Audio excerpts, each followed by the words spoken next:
New information about the rise in rabid animals in Connecticut. And if you come in contact with one, the treatment process is pretty long and painful. Good evening, I'm Ann Nyberg. I'm Darren Kramer. Today we learned a bobcat that attacked 3 women in Colchester yesterday did in fact test positive for rabies. News 8's Bob Wilson live tonight with what one expert says to look out for. Bob? Yeah, you know, they got attacked by the bobcat. 1 got bit, 2 got scratched. They immediately were taken to the hospital, and they undergo rabies treatments immediately because they can't take any chances. It is fatal, especially if you start seeing symptoms. So they start that process while they're testing the animal, which takes a day or 2. It did come back tested positive for rabies. So what exactly did they go through, and how can you prevent it?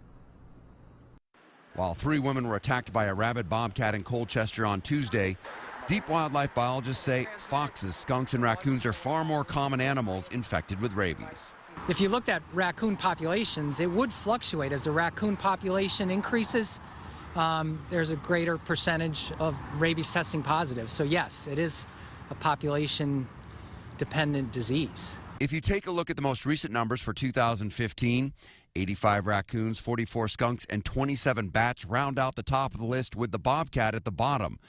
Van says, with the most popular wild animals, if you see them in broad daylight up close, that should be a red flag that you should start looking for other symptoms. Usually it's in addition to, being disoriented, stumbling, foaming at the mouth, acting aggressive, abnormally aggressive. Doctors say you're most likely going to have to come here to the emergency room to be treated.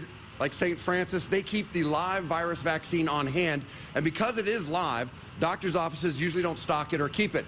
So they say you got to come here to get treated, and you must get treated if you have rabies, because in the end, it is a fatal disease. We used to hear it's 20 shots to the stomach. What's the modern-day treatment for rabies? Now, the modern-day treatment is an initial vaccination with immune globulin, and that's on a per-weight basis. And that can be 4 or 5 shots. The initial shots are then followed up by a series of vaccinations. Another shot the next day, another shot in a week, and then another in 2 weeks. And the injections are spread out throughout the body to lessen the pain and soreness. But they're not shots in the stomach, none of that. It would be a shot here, maybe a shot here, maybe one in the leg. And we're talking this much.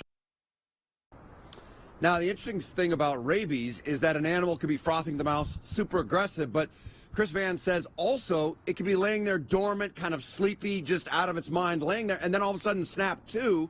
They say the best thing you do if you see a wild animal, it doesn't belong in your yard, it's not acting right, don't go out, get your pets, animals inside, and then call the police department, and they can handle it for you. I'm Bob Wilson, reporting live, News 8.